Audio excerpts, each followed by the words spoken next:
Michael Anderson pitched a story in Lakewood where some folks are having a lot of trouble with their neighbors. What do you got? When I chased this story, I honestly thought I was in the wrong place. A quiet adult community called Leisure Village is the last place that you'd expect people to have swastikas carved in their front yard. But Fred Blumberg and his partner told me that that's exactly what happened to them. As an older gay couple, they say that they've endured harassment for years, but when they moved to Leisure Village from Florida, they just wanted to relax until one of their neighbors, they say, almost immediately started targeting them. The guy next door came out and started yelling derogatory terms at us: faggot, queer, deviant, and on and on. So then I spoke to neighbors, and somebody said he might have been brain injured. And I said, well, okay, we can accept that if he's brain injured. And he'd come out again and start yelling things. Once we were sitting here on the porch, and he started yelling, "You're going to come home one day and find your dogs euthanized."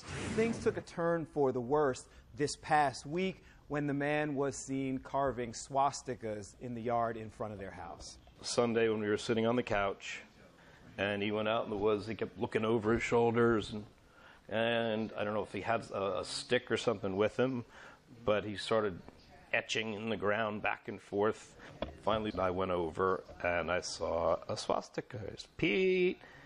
I think we're in over our heads here, and something needs to be done. The neighbor, Scott Cooney, was arrested, charged with bias intimidation, harassment, and criminal mischief, being held on $25,000 bail. But Fred and his partner are now concerned because they don't feel like village management, the police, or others are taking it that seriously, and they're concerned what happens if this man makes bail and returns directly next door to them. We are trying to figure out what our next step is.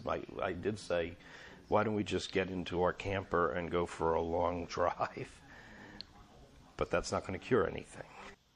So we did reach out to Leisure Village management to try to get some comments from them. Thus far, they haven't responded. But right now, Fred and his partner are left wondering if the increasingly aggressive insults will turn to increasingly aggressive actions. Everybody is told not to say X, not to say Y, not to say Z, but nobody is changing their values. You know, people still feel these things, and then this one person comes out and says it.